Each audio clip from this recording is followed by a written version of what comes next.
Welcome back, boxing fans, to another episode of Talk and Fight. Boxing news today, courtesy of friends across the pond at boxing247.com. And we've got quite a few stories today, so I'll go through the first one very quickly for you, because we all know there's a big show coming up,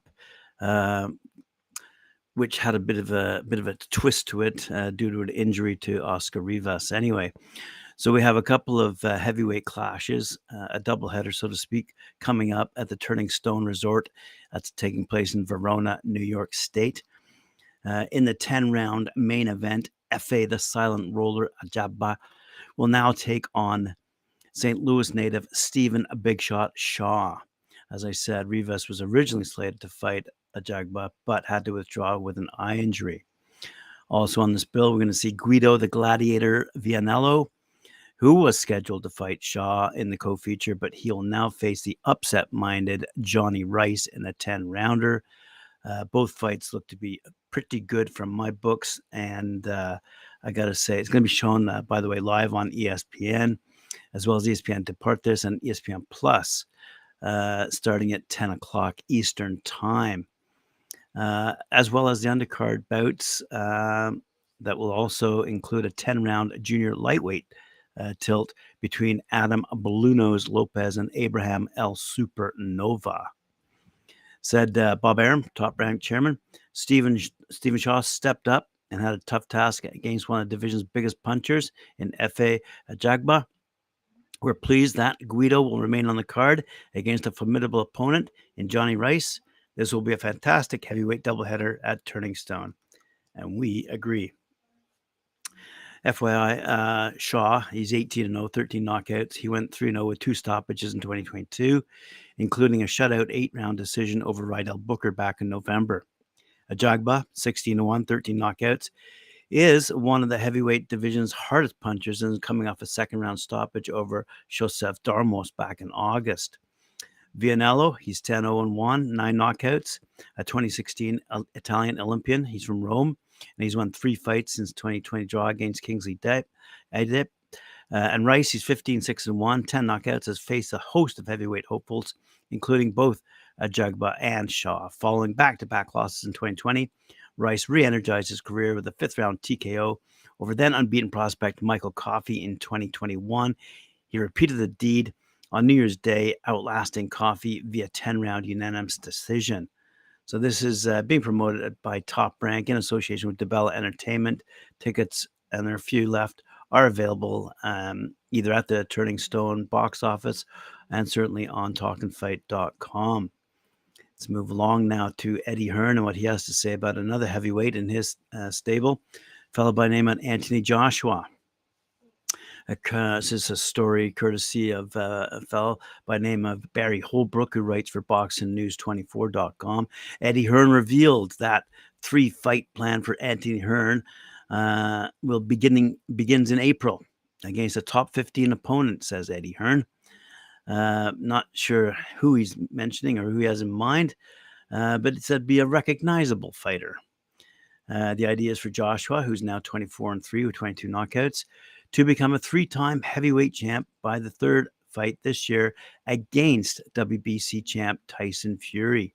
According to Hearn, the 2nd fight of the year for Joshua will be in the summer, likely against Dillian Whyte in a stadium fight.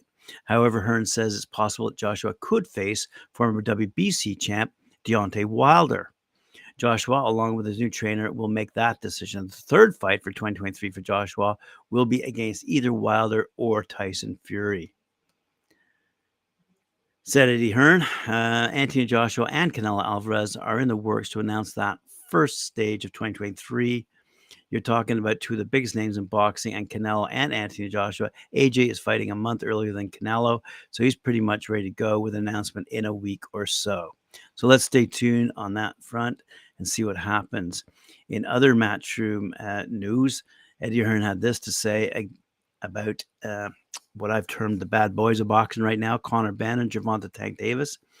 Eddie Hearn says he's excited about the possibility of making a fight between welterweight star Conor Benn and Gervonta Tank Davis in 2023. A fight between the popular Benn and superstar Gervonta, 27-0, by the way, 25 knockouts, would be huge in the UK and US, as long as weight could be agreed to for the contest. It's a doable match that can be made, said Hearn. A catch weight in the low 140s could be a possibility. Tank has already fought at 140 against Mario Barrios, so it shouldn't be a problem for him to come into a little heavier than the 143 for a Benn fight. Hearn says the undefeated Benn, 21-0, 14 knockouts, will be fighting in early to mid 2023, and he can fight anywhere in the world by getting a boxing license with one of the commissions. Presently, however, Benn is waiting for a VADA and WBC to render their decisions on his positive test for the banned substance clomiphene, which Hearn says he will be cleared for. No, said Hearn, because Conor Benn hasn't yet performed at that elite level yet, but I believe he's an elite level welterweight. I love the fight between Conor Benn and Gervonta Davis. Why not? As we all know, Gervonta Davis is in a bit of trouble himself with the law, which is why I turned him a bad boy. I'm sure he has an explanation, but it doesn't look good at the moment. We'll have to see what his partner has to say about that. But anyway, Eddie Hearn says this: Gervonta Davis has fought at light welterweight. I'm sure he wouldn't mind fighting 147 or close to that. Look, Conor Benn is going to return either in 2023 or mid-2023. That's the facts. Conor is very frustrated right now, and people will say, tough luck. He submitted all the evidence to clear his name. Now we're waiting for the VADA and the WBC to make their decision. We want that decision as soon as possible, but the fact is, Conor Benn can fight not anywhere in the world, but most places. He's not banned by anyone. He can apply for a license. We don't want that. We want the hearing. That's why we want to go through this process so people can see the facts and a decision can be made. He can clear his name. He can receive a ban, which I do not feel will be the case, and progress with his career. But he can progress with his career now. We want his career to be heard because otherwise people won't accept that. So that's what you see on social media from Conor Benn saying, come on, guys, make a decision. We've submitted all the evidence that you need to. What do I find out? Sorry, when do I find out? He said. The fact remains Conor Benn will resume his career. I believe the Chris Eubank Jr. fight is one of the biggest fights in boxing, but the Gervonta Tank Davis fight is another big fight. I never even thought about that fight.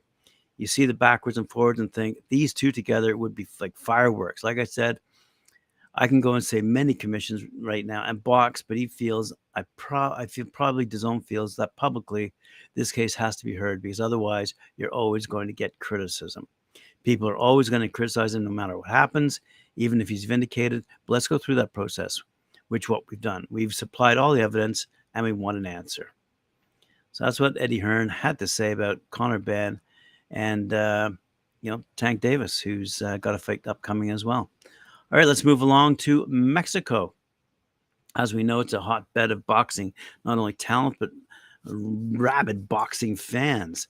There's a big network down there called the Imagine Network. That's IMAGEN if you want to Google it.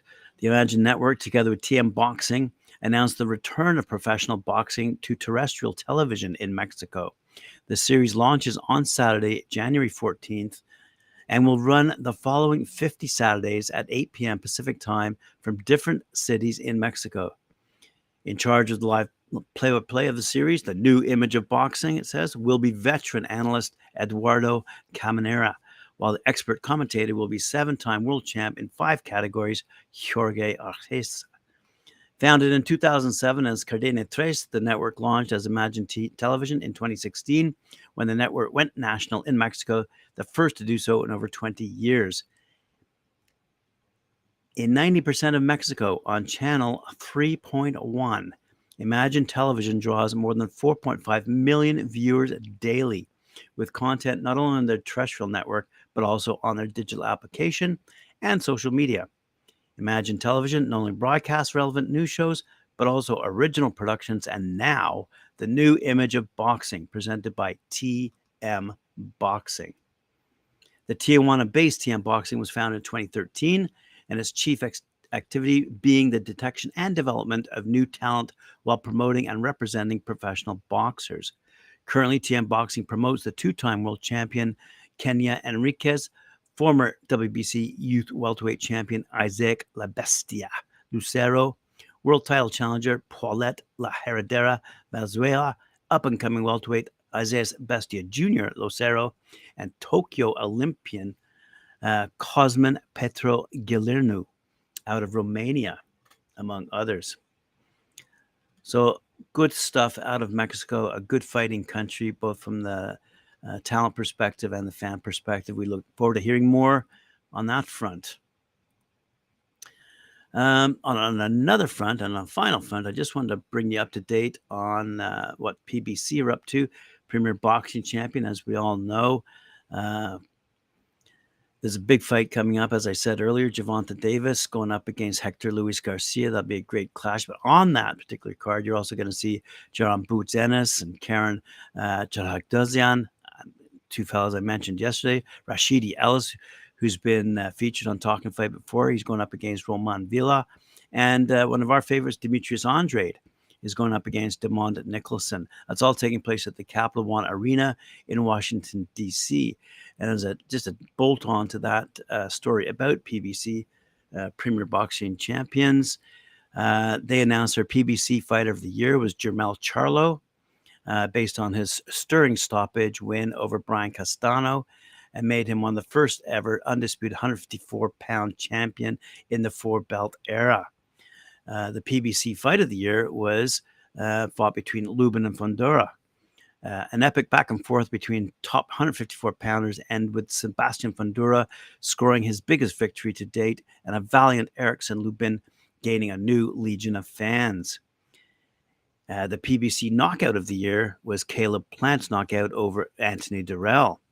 In a battle of former super middleweight champions, Sweet Hands Plant delivers a brilliant one-punch knockout win and reminds the 168-pound division that he remains one of the very elite. The PBC Upset of the Year, Colbert versus Garcia.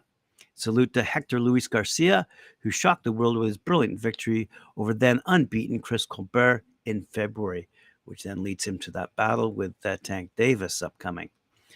And the PBC Performance of the Year, Errol Spence Jr.